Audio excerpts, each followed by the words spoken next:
नमस्कार, स्वागत है आप सभी का एक नए वीडियो लेक्चर में। तो आज हम प्रीवियस ईयर प्रश्न पत्र सॉल्व करेंगे। जून 2023 का सेट है, सेकंड शिफ्ट है, ठीक है, हिंदी साहित्य का है। तो चलिए स्टार्ट करते हैं। स्टार्ट करने से पहले मैं आपको बता दूं कि यह जो प्रश्न पत्र है मैंने यूजीसी के वेबसाइट से डाउनलोड किया है, किसी दूसरे वेबसाइट से डाउनलोड नहीं किया है। और मैं प्रश्नों के उत्तर के साथ साथ उनसे रिलेटेड कुछ और जानकारी भी आपको देते चलूंगी, इसलिए आप पेन और कॉपी लेके बैठिए ताकि वो चीज़ों को आप नोट डाउन करते जाए और फिर बाद में रिवीजन करें और अच्छे से याद करें, ठीक है। तो पेपर के दृष्टिकोण से आप लोगों को पता ही होगा कि पीवाईक्यू प्रश्न पत्र बहुत ही ज़्यादा इम्पोर्टेंट होता है, क्योंकि उसमें से बहुत सारे प्रश्न थोड़ा सा घुमा फिरा के फिर पेपर में पूछा जाता है। तो अच्छे से ध्यान से देखिएगा और मैं 1 से लेकर 100 तक सारे प्रश्न इसी वीडियो में कराऊंगी सेकंड शिफ्ट का, जून 2023 का, ठीक। तो वीडियो थोड़ा सा लंबा होगा लेकिन सारी चीजें आपको एक ही वीडियो में मिल जाएगी। तो पहला प्रश्न स्टार्ट करते हैं कि चीफ की दावत के संबंध में निम्नलिखित कथनों पर विचार कीजिए। ये दिया है, व्यक्ति को वस्तु के रूप में देखने वाली मानसिकता का प्रतिकार करती है। बॉस के प्रति हार्दिक सम्मान व्यक्त होता है। मध्यम वर्गीय शहरी मानसिकता के खोखलेपन को उजागर करता है। डी, माता के प्रति प्रेम और सम्मान भाव को प्रकट करता है। निम्न मध्यम वर्गीय परिवार की संस्कृति का प्रभावी चित्रण करता है। तो चीफ की दावत के संबंध में इसमें से कौन कौन से कथन सही हैं? अगर आप चीफ की दावत को पढ़े होंगे तो आप अभी तक प्रश्न का जो जवाब है, उत्तर है, आपके मन में आ गया होगा। तो इसका सही उत्तर क्या हो जाएगा? प्रश्न क्रमांक 1 का सही उत्तर हो जाएगा 4 नंबर, अर्थात ये, सी और ई। ए में दिया है कि व्यक्ति को वस्तु के रूप में देखने वाली मानसिकता का प्रतिकार करती है, चीफ की दावत में। सी में दिया है मध्यम वर्गीय शहरी मानसिकता के खोखलेपन को उजागर करता है। और फिर ई में दिया है निम्न मध्यम वर्गीय परिवार की संस्कृति का प्रभावी चित्रण करता है। ये सारी चीजें चीफ की दावत में आया हुआ। चीफ की दावत अगर आप पढ़े होंगे तो आपको पता होगा, वैसे आपको पढ़ लेना चाहिए क्योंकि आपके सिलेबस में है। जन्म काल के अनुसार रचनाकारों को पहले से बाद के क्रम में लगाइए। उदय शंकर भट्ट, रामधारी सिंह दिनकर, सियाराम शरण गुप्त, श्याम नारायण पांडे। तो जन्म काल के अनुसार इनको लगाना है, अर्थात इन सभी का जन्म काल पहले जानना जरूरी है, ठीक है। तो इसका सही जवाब क्या हो जाएगा? पहले मैं आपको बता दूं कि इसका सही जवाब हो जाएगा 1 नंबर, अर्थात सी, ए, ई, डी और बी, ठीक। अब मैं आपको बता दूं कि जो सी नंबर अर्थात सिया रामशरण गुप्त, इनका जन्म काल क्या है? सिया रामशरण गुप्त जी का जन्म काल है 1895। क्या है? 1895, नोट कर लीजिए। ए नंबर में है उदय नारायण भट्ट, उदय शंकर भट्ट। उदय शंकर भट्ट जी का जन्म काल है 1898, 1898। उसके बाद है ई नंबर दिया यहाँ पे ना, तो ई नंबर में है सोहन लाल द्विवेदी जी। तो सोहन लाल द्विवेदी जी का जन्म काल है 1906। और फिर आगे दिया है डी नंबर, डी नंबर में दिया है श्याम नारायण पांडे। श्याम नारायण पांडे जी का जन्म काल है 1907। फिर आगे दिया है बी नंबर, बी नंबर में है रामधारी सिंह दिनकर जी, और रामधारी सिंह दिनकर जी का जन्म काल है 1908, ठीक। तो इन सबको आप नोट कर लीजिए। आगे है कि नीचे दो कथन दिए गए, ए अभिकथन और फिर उसका कारण आर में दिया गया है। अभिकथन में क्या दिया गया है कि प्रयोगवादी कवि ने जिस नए सत्य के शोध खोज की घोषणा की थी, वह सत्य इसी मध्यम वर्गीय और प्रेषण के नए माध्यम की समाज के व्यक्ति का सत्य था। तो क्या यह कथन सही है? कारण में दिया है मध्यम वर्गीय समाज के सत्य की अभिव्यक्ति प्रयोगवादी में पहली बार हुआ है। क्या यह कथन सत्य है कि मध्यम वर्गीय समाज के सत्य की अभिव्यक्ति प्रयोगवाद में पहली बार हुई है? उपरोक्त कथन के आलोक में नीचे जो विकल्प दिया है उसमें से कौन सा उपयुक्त विकल्प है आपको बताना है। प्रश्न क्रमांक 3। तो इसमें हो जाएगा ये सही है लेकिन आर सही नहीं है, ठीक। क्या है? ये सही है लेकिन आर सही नहीं है। ये सही है। प्रयोगवादी कवि ने जिस नए सत्य के शोध खोज की घोषणा की थी, वह सत्य इसी मध्यम वर्गीय और प्रेषण के नए माध्यम की समाज के व्यक्ति का सत्य था। थियोसॉफिकल सोसाइटी की पहली शाखा भारत में कहाँ खुली? मद्रास, मुंबई, कलकत्ता, बनारस। तो बहुत ही छोटा सा और आसान सा प्रश्न है, लड्डू सा प्रश्न है। इसमें हो जाएगा कि मद्रास। निराला की कविता के संबंध में सत्य कथन क्या है? अब निराला जी के कविता के संबंध में सत्य कथन कौन सा है आपको बताना है। ए में दिया है पान में ही मैं ही चूना, यह कुकुरमुत्ता कविता की पंक्ति है। तो अगर आपने कुकुरमुत्ता कविता पढ़ा होगा तो आपको पता होगा कि क्या ये पंक्ति कुकुरमुत्ता कविता में आया है, पान में ही मैं ही चूना। बी, वह हंसी बहुत कुछ कहती थी, यह पंक्ति बाधो नाना इष्ठव बंधु गीत में है। तो अगर आपने पढ़ा होगा तो जाहिर सी बात है आपको पता होगा, अगर नहीं पढ़ा है तो फिर आपको नहीं पता है। सी में दिया है गरजो हे मंद्र वज्र स्वर, यह पंक्ति बादल राग कविता में है। डी, ऋतु कुटिल प्रसार कामी केश गुच्छ, यह पंक्ति जागो फिर एक बार कविता में दिया है। तो ये सारी कविताएं अगर आपने पढ़ी होगी तो ही आप ये जवाब दे पाओगे इस प्रश्न का, अन्यथा नहीं दे पाओगे। ई में दिया है अरे वर्ष के हर्ष, यह पंक्ति गर्जन से भर दो बन कवि में आया है। तो इसमें से कौन कौन सा ऐसा कथन है जो सही है निराला जी के कविता के बारे में? प्रश्न क्रमांक 5। तो इसमें से सही हो जाएगा ए, डी और बी। ए में जो दिया है पान में ही मैं चूना, कुकुरमुत्ता कविता की पंक्ति है, बिल्कुल सही है। बी में दिया है वह हंसी बहुत कुछ कहती थी, यह पंक्ति बाधो ना नाव इस ठाव कवि बंधु से है, तो ये भी सही है। और डी में दिया है ऋतु कुटिल प्रसार कामी केश गुच्छ, यह पंक्ति जागो फिर एक बार कविता में आया है, तो यह कथन भी सही है। आगे निम्नलिखित में से मूर्धन्य ध्वनि कौन सी है? तो आपको मूर्धन्य ध्वनि बतानी है। कौन कौन सी है? ग, ट, ड, च, छ। तो ध्वनियों के बारे में आप पढ़ा होगा आपने तो आपको पता होगा, आपके सिलेबस में ध्वनियों के बारे में एक चैप्टर है अलग से। तो इसमें से सही जवाब कौन सा हो जाएगा? प्रश्न क्रमांक 6। तो इसमें से सही जवाब हो जाएगा बी, सी, ई, अर्थात ट, ड और ठ, ये सारे क्या है? मूर्धन्य ध्वनि है। मूर्धन्य ध्वनि, तालव्य ध्वनि, ओष्ठ ध्वनि, दंत ध्वनि, ध्वनि के अलग अलग प्रकार है। अगर आपने पढ़ा होगा तो आपको पता होगा। पुष्टि मार्ग की मान्यता निम्नवत है। पुष्टि मार्ग की मान्यता निम्नवत है। पुष्टि मार्ग से जुड़ी हुई बातें पूछी जा रही कि इसमें से कौन कौन सी बातें पुष्टि मार्ग के आधार पर सही है।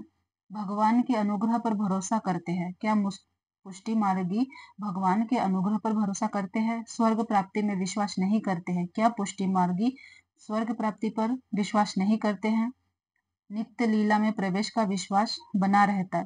जो पुष्टि मार्गी लोग होते हैं क्या वो नित्य लीला में प्रवेश पर विश्वास बनाए रखते हैं? प्रवाह जीव सांसारिक सुखों पर विश्वास करते हैं क्या? विधि निषेधों का पालन नहीं करते हैं? तो इसमें से कौन कौन सा कथन सही है पुष्टि मार्गियों के लिए? अर्थात इसमें से कौन कौन सी ऐसी चीज है जो पुष्टि मार्गी अपने जीवन में अप्लाई करते हैं या फिर उन्होंने इन चीजों को मान्यता देके रखी हुई है। एक तरीके से सब जो मार्ग होते हैं अलग अलग, सबकी अपनी कुछ मान्यताएं होती हैं। इसी प्रकार पूछा गया कि पुष्टि मार्गियों ने इसमें से कौन कौन सी चीजों को मान्यता प्रदान की हुई है। प्रश्न क्रमांक 7, कौन कौन सा सही हो जाएगा इसमें से? तो इसमें से सही हो जाएगा ए, सी और ई। यहाँ पे ई होगा, यहाँ पे ई होगा, ए, सी और ई। ए में दिया भगवान के अनुग्रह पर भरोसा करते हैं पुष्टि मार्गी। सी में दिया है नित्य लीला में प्रवेश का विश्वास बना रहता है। और ई में दिया है विधि निषेध का पालन नहीं करते हैं। ठीक, विधि निषेध का पालन नहीं करते हैं पुष्टि मार्गी। प्रथम प्रकाशन वर्ष के अनुसार रचनाओं को पहले से बाद के क्रम में लगाइए। उर्वशी, सामधेनी और रश्मिरथी, रसवंती, कुरुक्षेत्र। तो इसमें से सही क्रम में आपको लगाना है।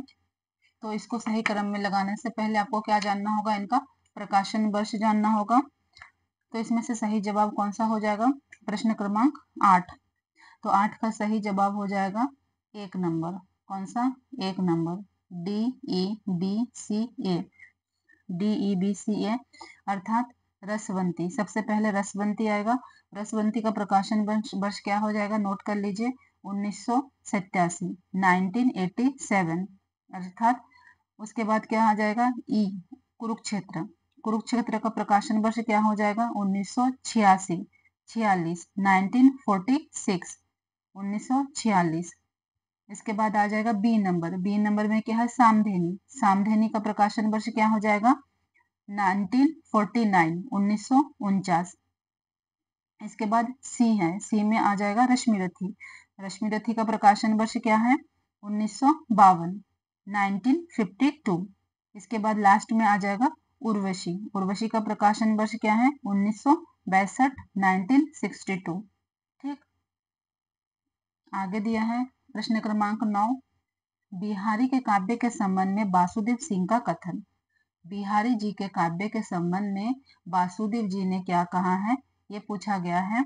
ए नंबर में बताया गया कि बिहारी ने सामंती प्रेम का अत्यंत निष्ठापूर्वक वर्णन किया है। तो ये कथन वासुदेव जी ने क्या कहा है बिहारी जी के बारे में, ये आपको बताना है। अनुभावों और हावों की सुंदर योजना है, क्रमगत पद विन्यास का विनियोग हुआ है। ये सारी बातें क्या वासुदेव जी ने बिहारी जी के काव्य के बारे में कहा है, ये आपको बताना है। डी, भारतीय साहित्य में बिहारी का जैसा काव्य दुर्लभ है। ठीक। ई, उनके लिए प्रेम जीवन मरण का प्रश्न नहीं, क्रीड़ा मात्र है। तो इनमें से कौन कौन सी ऐसी बातें हैं, कौन कौन से ऐसा कोटेशन है जो वासुदेव सिंह जी ने बिहारी जी के काव्य के संबंध में कहा है, ये आपको बताना है। प्रश्न क्रमांक 9। तो इसका सही जवाब क्या हो जाएगा, 9 का सही जवाब हो जाएगा 3, अर्थात ए और सी। ए और सी में ए और ई में जो कोटेशन है वही वासुदेव सिंह जी ने बिहारी जी के काव्य के बारे में कहा है, बाकी सारी चीजें गलत है। बिहारी ने सामंती प्रेम का अत्यंत निष्ठापूर्वक वर्णन किया है, और ई में दिया है कि उनके लिए प्रेम जीवन मरण का प्रश्न नहीं, क्रीड़ा मात्र है। ठीक, तो ये दोनों कथन कहा है वासुदेव जी ने। भारत दूरदर्शन नाटक के संबंध में निम्न में से कौन से कथन सही है। ए में दिया है कि इनमें मनोभावों का मानवीकरण किया गया है, और फिर बी में दिया है इसमें कुल 6 छंद है। कौन कितने छंद है, 6 अंक है, और इसमें ब्रिटिश राज की निर्ममता एवं शोषण का चित्रण किया गया है। और फिर आगे दिया गया है कि संवाद कथन को गति देने में सहायक नहीं है। क्या यह कथन सही है भारत दूरदर्शन नाटक के बारे में। ई नंबर, इसका प्रकाशन 1881 में हुआ। तो क्या यह कथन सही है। प्रश्न क्रमांक 10, भारत दूरदर्शन नाटक। भारत दूरदर्शन नाटक किसका है, भारतेंदु हरिश्चंद्र जी का है ना। तो इसमें से कौन कौन से कथन सही है, तो इसमें से हो जाएगा सही ए, बी और सी। ये 3 जो कथन है ये सही है। इसमें मनोभावों का मानवीकरण किया गया है भारत दूरदर्शन नाटक में। इसमें कुल 6 अंक है, यहाँ भी सही है। इसमें ब्रिटिश राज की निर्ममता एवं शोषण का चित्रण किया गया, यहाँ भी सही है। डी और ई गलत हो जाएगा। संवाद कथा को गति में सहायक नहीं है, बिल्कुल गलत है। इसका प्रकाशन 1881 में हुआ, यहाँ भी गलत है। अकहानी आंदोलन के बारे में निम्न कथनों पर विचार कीजिए। ये नंबर में दिया है कि अकहानी का मूल स्वर विरोध और निषेध का है। बी में दिया है गंगा प्रसाद बिमल और रविंद्र कालिया इस आंदोलन के प्रमुख प्रवक्ताओं में से एक है। ध्यान से कोटेशन पढ़ना तो ही आप जवाब दे पाओगे। और फिर सी में दिया है एक और जिंदगी, 9 साल छोटी पत्नी, यह लक्ष्मी कैद है आदि कहानियां अकहानी के उदाहरण है। और डी में दिया है एब्स्ट्रैक्ट थिएटर, एंटी स्टोरी, अस्तित्ववाद और बीट जनरेशन आदि के तत्व अकहानी की प्रकृति का निर्धारण करती हैं।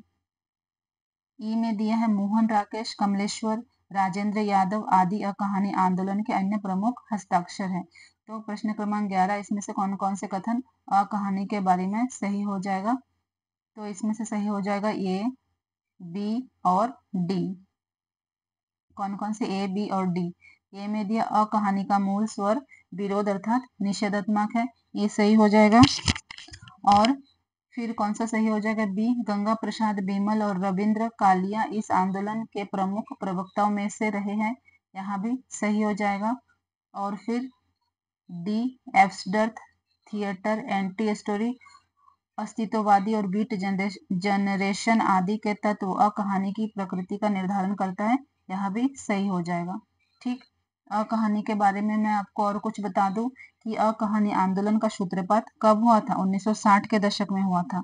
कब हुआ था अकहानी आंदोलन का सूत्रपात, 1960 के दशक में हुआ था। नई कहानी के विरोध में हुआ था, अ कहानी का प्रारंभ नई कहानी के विरोध में हुआ था। और क्या हुआ था, यहाँ फ्रांस एंटी स्टोरी मूवमेंट से प्रभावित है। इस आंदोलन की कहानियों में जीवन के प्रति अस्वीकार का भाव वैसा ही दिखाई देता है जैसे जैसे कि कविता की कविताओं में दिखाई देता है। ठीक, 1 मिनट।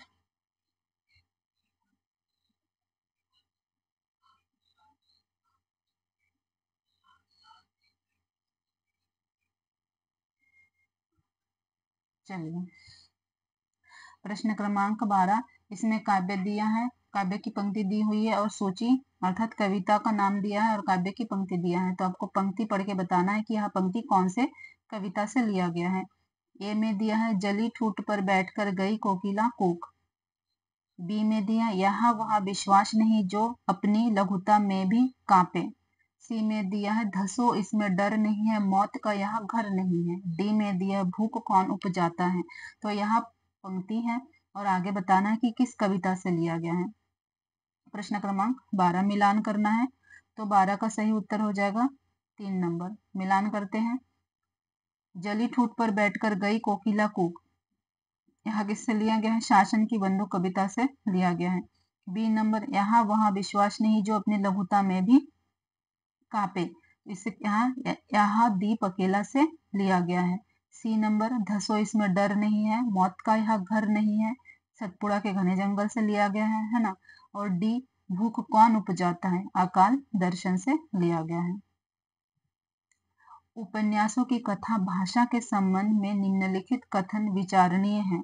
उपन्यास के संबंध में कौन कौन से कथन विचारणीय हैं, विचार योग्य है, यहाँ बताना है। राग दरबारी उपन्यास में शब्द क्रीड़ा, श्लेष और बिंबों का व्यंग्यार्थ प्रयोग हुआ है। तो आपको बताना है क्या यह सही है या गलत है। बी, बाणभट्ट की आत्मकथा की भाषा अलंकारहीन और तत्सम रहित है। यह भी आपको बताना है कि सही है क्या उपन्यास के दृष्टिकोण से या गलत है। सी, मैला आंचल में भाषिक मसखरेपन की नाटकीय प्रयोग हुआ है। यहाँ भी आपको बताना है क्या यह मैला आंचल उपन्यास के बारे में कथन सही है। डी, शेखर एक जीवनी में बिंबों की दर्शनीय भाषिक छवियां हैं। ई, झूठा सच की भाषा काव्यात्मक है। तो इसमें से कौन कौन से कथन उपन्यास के संदर्भ में सही है, ये आपको बताना है। प्रश्न क्रमांक 13। तो 13 का सही जवाब हो जाएगा ए, सी और डी। ए में क्या दिया है कि राग दरबारी उपन्यास में शब्द क्रीड़ा, श्लेष और बिंबों का व्यंग्यार्थ प्रयोग हुआ, यह कथन बिल्कुल सही है। सी में दिया है मैला आंचल में भाषिक मसखरेपन का नाटकीय प्रयोग हुआ, यह कथन भी बिल्कुल सही है। और डी में दिया है शेखर एक जीवनी में बिंबों की दर्शनीय भाषिक छवियां हैं, यहाँ भी सही है। उपयुक्त कथन का चयन करना है। स्वरों का स्वतंत्र उच्चारण नहीं किया जा सकता, क्या यह कथन सही है कि स्वरों का स्वतंत्र उच्चारण नहीं किया जा सकता है। बी, स्वनिम के दो भेद होते हैं, खंडय और खंडेतर, क्या यह कथन सही है। स्वरों का स्वतंत्र उच्चारण किया जा सकता है। देखिए, ए नंबर में बताया नहीं किया जा सकता, बी सी नंबर में बता रहे हैं कि किया जा सकता है। और डी, सर्वनाम में लिंग के कारण रूपांतरण हो जाता है, क्या यह सही है। उत्पत्ति या विकास की दृष्टि से शब्दों के 4 भेद होते हैं। तो आपको बताना है इसमें से कौन कौन से कथन सही है। प्रश्न क्रमांक 14। 14 का सही हो जाएगा बी, सी और ई। बी, सी और ई में स्वनिम के 2 भेद होते हैं, खंडय और खंडेतर, ये बिल्कुल सही है। स्वरों का स्वतंत्र उच्चारण किया जा सकता है, ये भी बिल्कुल सही है। और ई में उत्पत्ति या विकास की दृष्टि से शब्दों के 4 भेद होते हैं। उत्पत्ति या विकास की दृष्टि से शब्दों के 4 भेद होते, यह कथन भी बिल्कुल सही है। ठीक, ए नंबर और डी नंबर यहाँ पे गलत हो जाएगा। क्या हो जाएगा, ए नंबर और डी नंबर गलत हो जाएगा। और उत्पत्ति या विकास की दृष्टि शब्दों के 4 भेद कौन कौन से हैं, तत्सम, तद्भव, देशज और विदेशी। निम्न में से किस व्याख्याकार ने अरस्तु के अनुकरण सिद्धांत की व्याख्या करते हुए लिखा है कि यहाँ सादृश्य विधान अथवा मूल का पुनरुत्थान है। तो अरस्तु का जो अनुकरण सिद्धांत है उसके बारे में यह कथन किसका है कि यहाँ सदृश्य विधान अथवा मूल का पुनरुत्थान है। एटकिंस का, गिलबर्ट का, स्कॉट जेम्स का या बूचर का। तो ये कथन किसका हो जाएगा, बूचर का हो जाएगा। 16 नंबर, यह नाटक इस अर्थ में समकालीन नाटक है कि यह किसी भी समय के अन्याय, अनाचार, भ्रष्टाचार, विवेक शून्यता के माध्यम से जो और मनमाने पर रोशनी डालता है। इस प्रहसन में व्यंग कुछ भी कहा गया है, उतना ही अधिक कहने की गुंजाइश भी है। अंधेर नगरी नाटक के संबंध में यहाँ किसका कथन है? सत्य प्रकाश मिश्र, गिरीश रस्तोगी, जयनाथ नलिन, दशरथ ओझा, राम। तो यहाँ कथन किसका है? प्रश्न क्रमांक 16 सत्य प्रकाश मिश्र जी का कथन है अंधेर नगरी नाटक के विषय में। ठीक, सूची का मिलान करना है। सूची में दिया है ऊपर लेखक और नीचे दिया है उनके द्वारा लिखे गए पुस्तक। लेखक कौन कौन है? किशोरीदास बाजपेयी जी हैं, अंबिका प्रसाद है, ठाकुर रामचरण सिंह है, विश्वेश्वर शर्मा है। इनके द्वारा लिखी गई पुस्तक है भाषा प्रभाकर, हिंदू शब्दानुशासन, भाषा प्रकाशन और हिंदी कौमुदिनी। तो इसमें से कौन कौन से पुस्तक किस किस लेखक के हैं मिलान करेंगे। प्रश्न क्रमांक 17 का सही उत्तर 3 हो जाएगा। तो चलिए मिलान करते हैं। किशोरीदास बाजपेयी इनका कौन सा पुस्तक हो जाएगा? हिंदी शब्दानुशासन। अंबिका प्रसाद जी का कौन सा हो जाएगा? इनका हो जाएगा हिंदी कौमुदिनी। अंबिका प्रसाद हिंदी कौमुदिनी। ठीक, ठाकुर रामचरण सिंह का क्या हो जाएगा? भाषा प्रभाकर। क्या हो जाएगा? भाषा प्रभाकर। और आगे दिया है विश्वेश्वर शर्मा का क्या हो जाएगा? 3 नंबर हो जाएगा भाषा प्रकाशन। इनको याद करना है, एक बार पढ़ने से याद नहीं होगा, कई बार इसको रिपीट करना है, बार बार रिवीजन करना है, तो फिर दिमाग में बिल्कुल बैठ जाएगा, अच्छे से याद हो जाएगा। फिर कहीं भी ये प्रश्न देखो आपको एकदम से याद आ जाएगा कि किशोरीदास बाजपेयी जी का क्या है? हिंदी शब्दानुशासन। अंबिका प्रसाद जी का क्या है? हिंदी कौमुदिनी। ठाकुर रामचरण सिंह जी का क्या है? ठाकुर रामचरण सिंह जी का है भाषा प्रभाकर। और विश्वेश्वर शर्मा का क्या है? भाषा प्रकाशन। निम्न में से रामदर्श मिश्रा के निबंध है। नेता और अभिनेता, कितने बजे हैं, बबुल और कैक्टस, बतरस, घर परिवेश। इसमें से कौन कौन से जो निबंध हैं रामदर्श मिश्र जी के हैं, यहाँ आपको बताना है। तो रामदर्श मिश्र जी के हैं कौन कौन से बताइए। प्रश्न क्रमांक 18 बी, सी और ई। कितने बजे हैं, बबुल और कैक्टस और घर परिवेश।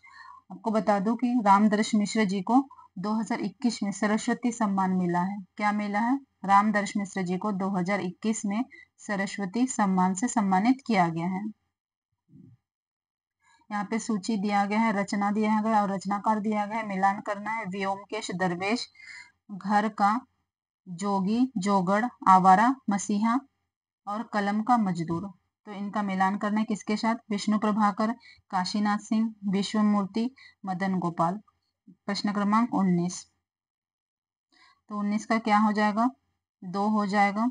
मिलान करते हैं। व्योमकेश दरवेश का हो जाएगा विश्व त्रिमूर्ति। व्योमकेश दरवेश का क्या हो जाएगा? विश्व त्रिमूर्ति। और फिर बी नंबर कलम का मजदूर क्या हो जाएगा? मदन गोपाल। क्या हो जाएगा? कलम का मजदूर मदन गोपाल है। ठीक है, कलम का मजदूर कौन है? मदन गोपाल, ऐसे भी याद रख सकते हैं। घर का जोगी जोगड़ा इनका हो जाएगा काशीनाथ सिंह। क्या हो जाएगा? घर का जोगी जोगड़ा काशीनाथ सिंह। ठीक, आवारा मसीहा विष्णु प्रभाकर। निम्नलिखित ग्रंथों को कालानुक्रम में व्यवस्थित कीजिए। तो ग्रंथ दिया है रसगंगाधर, चंद्रालोक, साहित्य दर्पण, काव्य अनुशासन और रस मीमांसा। तो इनको क्या करना है? कालक्रम के अनुसार इनको सही क्रम में लगाना है। तो रस गंगाधर का कालक्रम क्या है? चंद्रलोक का कालक्रम क्या है? साहित्य दर्पण, काव्य अनुशासन और रस मीमांसा का कालक्रम क्या है? सबसे पहले तो हमें ये पता होना चाहिए। प्रश्न क्रमांक 20 का, तो प्रश्न क्रमांक 20 का उत्तर हो जाएगा 3। ठीक, अब इनका कालक्रम देख लेते हैं। रस गंगाधर का कालक्रम 17वीं सदी है और पंडित राज जगन्नाथ जी का है। ठीक, किसका है? पंडित राज जगन्नाथ जी का है और इसका काल क्या है? 17वीं सदी। चंद्रलोक किसका है? जयदेव का है और 13वीं सदी का है। ठीक, जयदेव का है, 13वीं सदी का है। साहित्य दर्पण विश्वनाथ जी का है और 14वीं सदी का है। साहित्य दर्पण विश्वनाथ 14वीं सदी। काव्य अनुशासन हेमचंद्र का है, 12वीं सदी का है। काव्य अनुशासन हेमचंद्र 12वीं सदी। रस मीमांसा किसका है? यह रचना है रामचंद्र शुक्ल जी का और कब का है? 1949 का है। ठीक, रामचंद्र शुक्ल जी की रचना है रस मीमांसा, 1949 का है। राजनीति ही मनुष्य के लिए सब कुछ नहीं है, राजनीति के पीछे नीति से भी हाथ ना धो बैठो, जिसका विश्व मानव के साथ व्यापक संबंध है। राजनीति की साधारण छलनाओं से सफलता प्राप्त करके क्षण भर के लिए तुम अपने को चतुर समझने की भूल कर सकते हो। ध्रुव स्वामिनी नाटक का उक्त संवाद किसके द्वारा कहा गया? बहुत ही सुंदर कोटेशन है, बहुत ही अच्छा है, प्यारा सा कोटेशन है, कई बार प्रश्न पूछा गया है पेपर में। तो यहाँ कोटेशन किसका है? मिहिर देव का है। ठीक, ध्रुव स्वामिनी में ये मिहिर देव ने कहा है। नपुर हाट का जिक्र किस कहानी में आया है? बताइए, नपुर हाट का जिक्र। सिक्का बदल गया, तीसरी कसम, कोशिका घटवर, एक टोकरी भर मिट्टी। तो जो नपुर हाट है 22 नंबर, इसका किस में आया है? तीसरी कसम में आया है जिक्र। ब्रज किशोर निम्न में से किस उपन्यास का पात्र है? देवरानी जेठानी, परीक्षा गुरु, मानस का हंस, धरती धन्ना अपना। लड्डू प्रश्न है, बिल्कुल आसान है, परीक्षा गुरु। ऐसा लग रहा है कि जो नंबर है 2 नंबर है आपको प्लेट में परोस के दिया गया है ना। ब्रज किशोर किसका है? परीक्षा गुरु का है। रचनाओं के प्रथम प्रकाशन वर्ष की दृष्टि से पहले से बाद के क्रम में इनको लगाना है। रचना क्या है? सब कुछ होना बचा होगा, मगध, अपनी केबल धार, चांद की बर्तनी और अकाल में सारस। तो इनको सीक्वेंस में लगाना है। प्रश्न क्रमांक 24। तो इसके लिए सबसे पहले आपको रचना का प्रकाशन वर्ष जानना पड़ेगा। 24 का क्या हो जाएगा? 3 नंबर हो जाएगा। CBE A और D। तो देख लेते हैं। सब कुछ होना बचा रहेगा, सब कुछ होना बचा रहेगा 1952 का है, विनोद कुमार शुक्ल जी का है। ठीक, सब कुछ होना बचा रहेगा 1952, 1992 और किसका है? विनोद कुमार शुक्ल जी का है। 1992 1992 विनोद कुमार शुक्ल। मगध किसकी रचना है? श्रीकांत वर्मा और कब की है? 1984, 1984। अपनी केवल धार किसकी रचना है? अपनी केवल धार बाणी प्रकाशन में है और 1980 की रचना है। चांद की बर्तनी किसका है? राजेश जोशी का है, 2006 का है। ठीक, चांद की बर्तनी 2006 की रचना है, राजेश जोशी जी की रचना है। अकाल में सारस किसकी रचना है? केदारनाथ सिंह जी की रचना है, 1983 से लेकर 87 तक लिखी गई है। सूची 1 का सूची 2 के साथ मिलान करना है। जयदेव, विश्वनाथ, धनंजय और हेमचंद्र, इनका समय दिया गया 12वीं, 10वीं, 14वीं और 13वीं सदी। तो मिलान कीजिए। प्रश्न क्रमांक 25। जयदेव का समय क्या है? विश्वनाथ का समय, धनंजय का समय और हेमचंद्र का समय क्या है? तो जयदेव का समय क्या है? 13वीं सदी है। क्या है? 13वीं सदी है। विश्वनाथ का समय क्या है? 14वीं सदी है। और धनंजय का समय क्या है? 10वीं सदी है। क्या है? धनंजय का 10वीं सदी है, हेमचंद्र का 12वीं सदी है। ठीक, और ऑप्शन देखें तो 25 नंबर का ऑप्शन क्या हो जाएगा? 4 नंबर ऑप्शन हो जाएगा। संसार की कोई लिपि यदि सर्वाधिक पूर्ण हो तो वह एकमात्र देवनागरी लिपि है। यह कथन किसका है? ब्लूमफील्ड का है, A.J. एलिस का है, आइजैक पिटमैन का है, विलियम जोन्स का है। प्रश्न क्रमांक 26। तो 26 का सही जवाब क्या हो जाएगा? प्रश्न क्रमांक 26 का आइजैक पिटमैन हो जाएगा। क्या हो जाएगा? Isaac Pitman. पत्रिकाओं के प्रकाशन वर्ष के अनुसार संपादकों को पहले से बाद के क्रम पे लगाना है। तो यहाँ जो संपादक है इन्होंने पत्रिका का प्रकाशन किया, उनको पहले से बाद के क्रम में लगाना है। तो चलिए देखते हैं कि राजा रामपाल सिंह इन्होंने किस पत्रिका का संपादन किया और कब किया? सदानंद मिश्र, प्रताप नारायण मिश्र, उपाध्याय बद्री नारायण चौधरी। तो सबसे पहले देखते हैं राजा रामपाल सिंह। राजा रामपाल सिंह ने हिंदुस्तान पत्रिका का संपादन किया, ठीक है, और कब किया? 1883 में किया। इसके बाद है सदानंद मिश्र। सदानंद मिश्र जी ने किस पत्रिका का संपादन किया? सार सुधा निधि का संपादन किया सदानंद मिश्र ने, और 1879 में किया, 1879 में किया। प्रताप नारायण मिश्र। प्रताप नारायण मिश्र ने ब्राह्मण पत्रिका का संपादन किया और 1883 में किया, ठीक। कब किया? 1883 में किया, और ब्राह्मण पत्रिका का संपादन किया प्रताप नारायण मिश्र जी ने। उपाध्याय बद्री नारायण चौधरी। उपाध्याय बद्री नारायण चौधरी जी ने किस पत्रिका का संपादन किया? आनंद कादम्बिनी का संपादन किया उपाध्याय बद्री नारायण। कब किया? 1881 में किया। केशव राम भट्ट। केशव राम भट्ट जी ने बिहार बंधु का संपादन किया और 1872 में किया, 1872 में किया। केशव नारायण ने किसका संपादन किया? बिहार बंधु का संपादन किया 1872 में। उपाध्याय बद्री नारायण जी ने आनंद कादम्बिनी का प्रकाशन किया 1881 में। प्रताप नारायण मिश्र ने ब्राह्मण पत्रिका का संपादन किया 1883 में, और सदानंद मिश्र जी ने सार सुधा निधि का प्रकाशन किया 1879 में। राजा रामपाल सिंह जी ने हिंदुस्तान का प्रकाशन किया 1883 में। ऑप्शन देखें तो 27 का ऑप्शन क्या हो जाएगा? 2 नंबर हो जाएगा। निम्न में से अर्धमागधी अपभ्रंश से किस बोली का संबंध है? अर्धमागधी अपभ्रंश से किस बोली का संबंध है? अवधी, मगही, भोजपुरी और कन्नौजी। तो किसका हो जाएगा? अवधी का संबंध है अर्धमागधी से, ठीक है। मेरे राम का मुकुट भीग रहा है निबंध के पंक्तियों में सही अनुक्रम पर विचार कीजिए। तो ये जो पंक्तियां हैं, ये सारी पंक्तियां ए से लेकर डी तक राम का मुकुट भीग रहा है से लिया गया है। सीक्वेंस में लगाना है कि सबसे पहले कौन सी पंक्ति आई थी, फिर उसके बाद कौन सी पंक्ति आई थी निबंध में, उसके बाद फिर कौन सी पंक्ति आई है। तो ऐसे ही लगाना है सीक्वेंस में।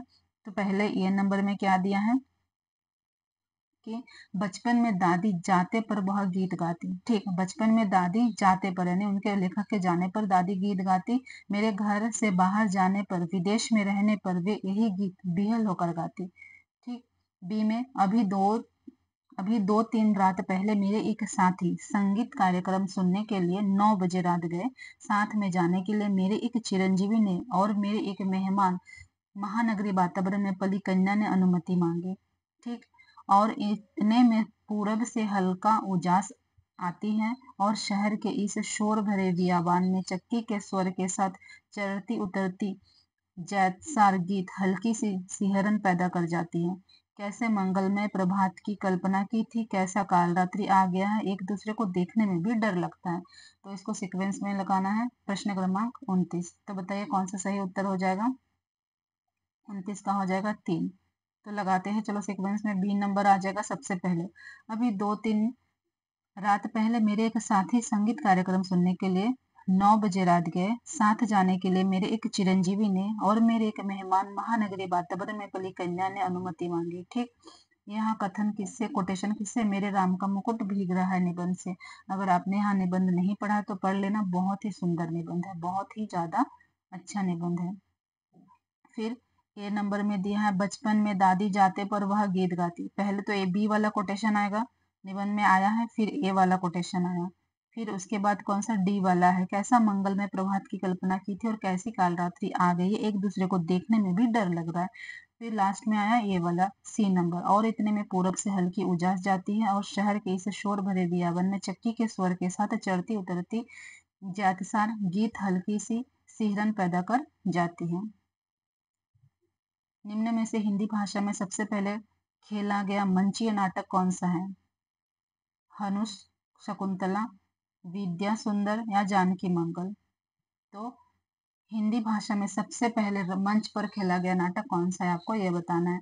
हिंदी भाषा में मंच पर खेला गया सबसे पहला नाटक क्या हो जाएगा? जानकी मंगल हो जाएगा, 4 नंबर। कविता करना अत्यंत पुण्य का काम है।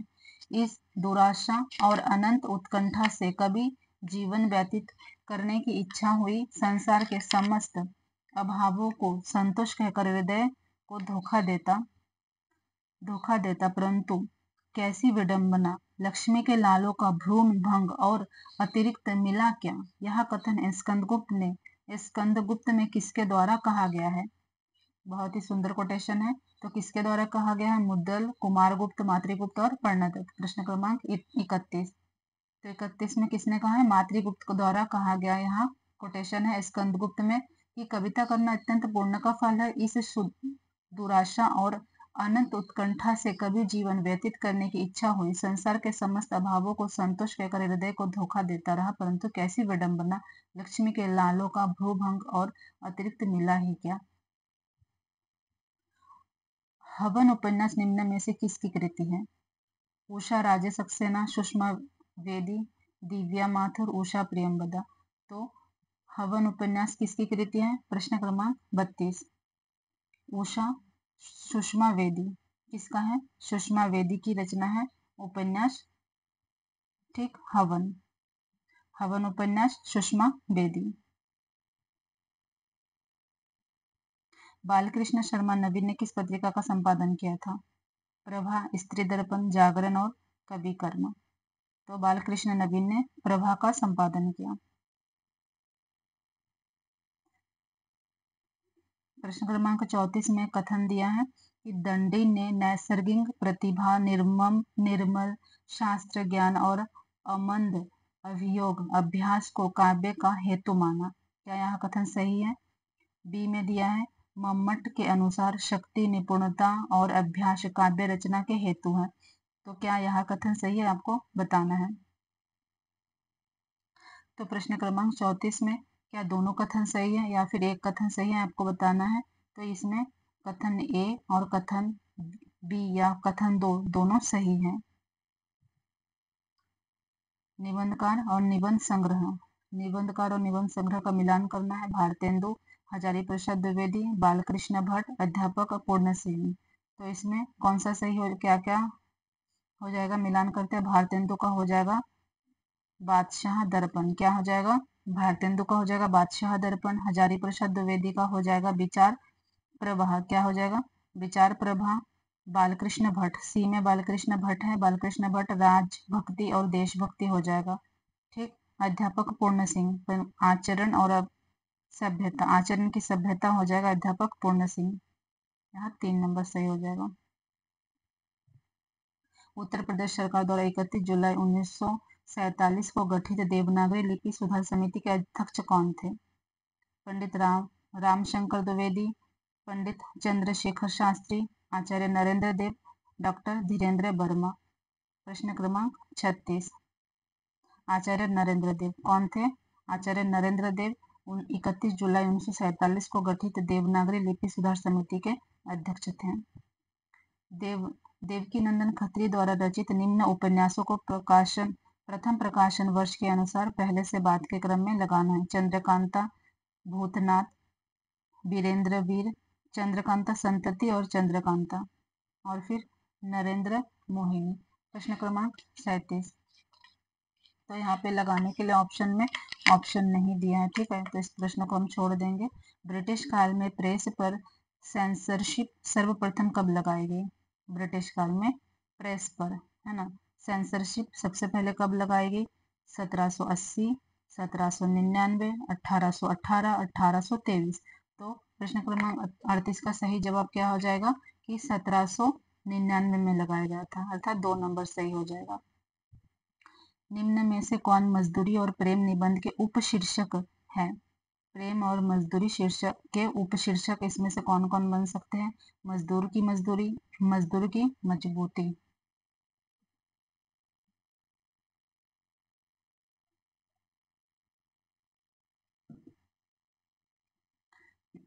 प्रेम, मजदूरी, मजदूरी और कला, मजदूरी और जीवन। तो इसमें से मजदूरी और प्रेम निबंध के उपशीर्षक कौन कौन से बन सकते हैं? प्रश्न क्रमांक 39 तो इसमें से बन जाएगा ए, सी और ई, ये तीनों उपशीर्षक बनने योग्य हैं। मजदूर की मजदूरी, प्रेम मजदूरी, मजदूर, मजदूरी और जीवन, ये तीनों उपशीर्षक बनने योग्य है मजदूरी और प्रेम निबंध के। 40 नैतिकता समझ लो कि यही चौकी है एक कोने में पड़ी है। सभा सोसाइटी के वक्त इस पर चादर बिछा दी जाती है। राग दरबारी उपन्यास में यह कथन कौन सा पात्र कहता है? शनिचर, खन्ना मास्टर, रामधीन और रंगनाथ। प्रश्न क्रमांक 40। तो यहाँ में इसमें हो जाएगा रामधीन।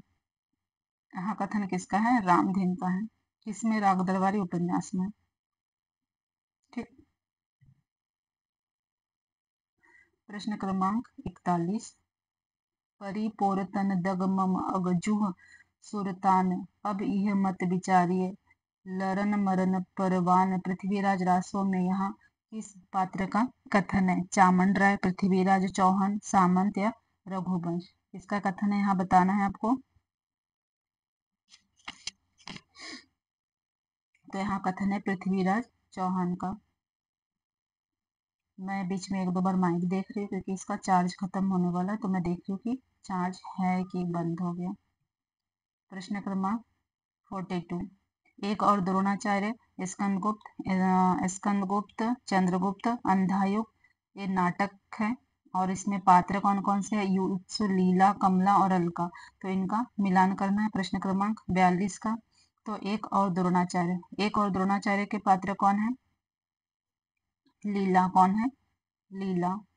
ठीक। और फिर बी नंबर में दिया है स्कंदगुप्त का पात्र कौन है? कमला। ठीक। और फिर दिया है चंद्रगुप्त का पात्र कौन है? अलका। और फिर अंधायुग में युयुत्सु है। तो इसका सही जवाब कौन सा हो जाएगा?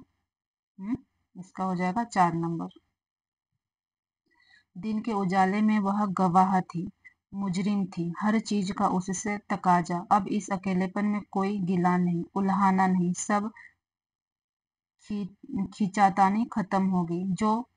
जो अपना है वह बिल्कुल अपना सा हो गया, जो अपना नहीं है उसका दुख नहीं, अपनाने का फुर्सत नहीं। यहाँ उद्गरण किस कहानी से लिया गया है? आकाशदीप, अपना अपना भाग्य, परिंदे और सिक्का बदल गया। तो यहाँ जो उद्गरण है यह लिया गया है परिंदे से। पिता के बारे में उपयुक्त कथन कौन सा है? तो पिता कहानी अगर आपने पढ़ा होगा तो आप बता पाएंगे कि ए नंबर में दिया है, उन्हें आधुनिक सुख सुविधा की चाहत नहीं थी। किन्हें? पिता को। बी, वे पैसे जमा कर रखने में यकीन नहीं रखते थे। कौन? पिता। वे दूसरों के द्वारा लाई हुई चीजों की श्रेष्ठता से प्रभावित नहीं होते थे। किसके बारे में सारा बात कहा जा रहा है? पिता के बारे में। तो क्या वो दूसरे के द्वारा लाई गई चीजों की श्रेष्ठता से प्रभावित नहीं होते थे? डी, वे 35 वर्ष तक अखंड केवल रामायण और गीता पढ़ते रहे। बाजार से स्वयं खरीद कर लाए गए बिस्किट और फल खाना वे पसंद करते थे। तो बताइए कि इसमें से कौन कौन सा कथन सही है? तो इसमें से ए, सी और डी सही हो जाएगा। ए में दिया है कि उन्हें आधुनिक सुख सुविधाओं की चाहत नहीं थी, बिल्कुल सही है। सी में दिया है कि वे दूसरों के द्वारा लाई हुई चीजों की श्रेष्ठता से प्रभावित नहीं होते थे, ये भी सही है।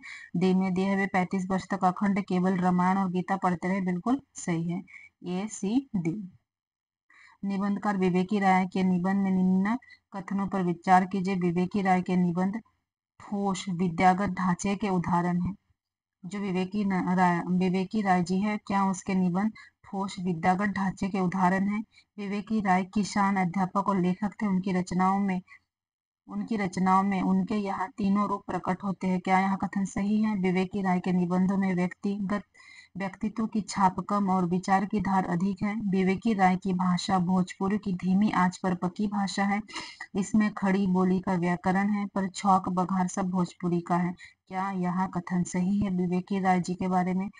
विवेकी राय के निबंध राष्ट्र के प्रति उनकी चिंताओं और सरोकारों का प्रतिफल है। तो प्रश्न क्रमांक 45, इसका सही जवाब क्या हो जाएगा? बी, डी और ई। कौन कौन सा? बी, डी और ई।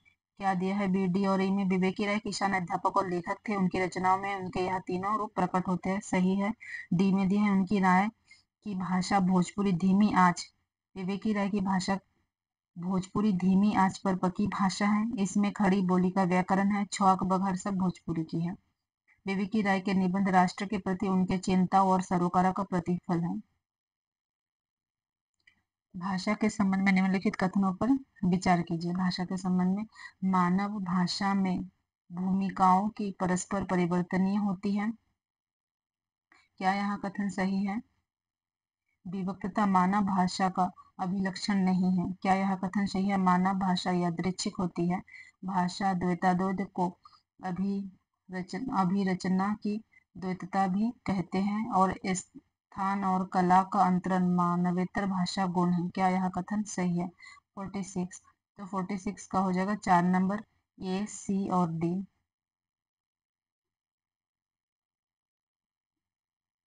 ये तीनों जो कथन है ये सही है भाषा के संबंध में।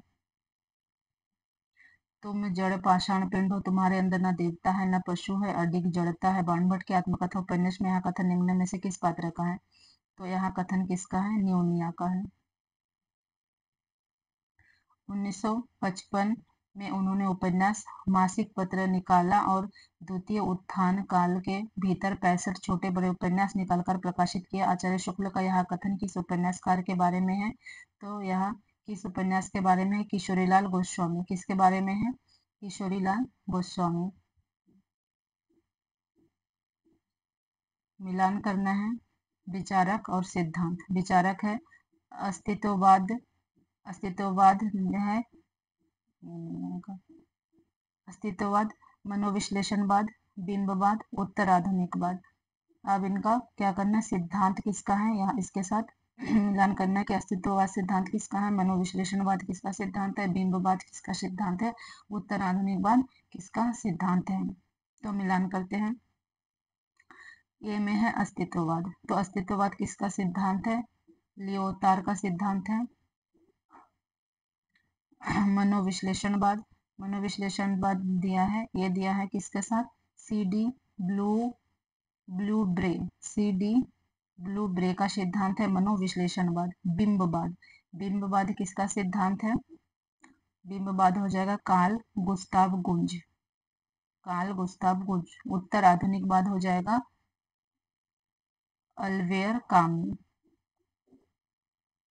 और सही उत्तर हो जाएगा 3 नंबर। प्रथम प्रकाशन के वर्ष के आधार पर इस उपन्यासों को पहले से बाद के क्रम में लगाना है। पहला दिया है भूले बिसरे चित्र, निरुपमा, अपने अपने, अजनबी, कंकाल। ठीक, तो इनको लगाना है।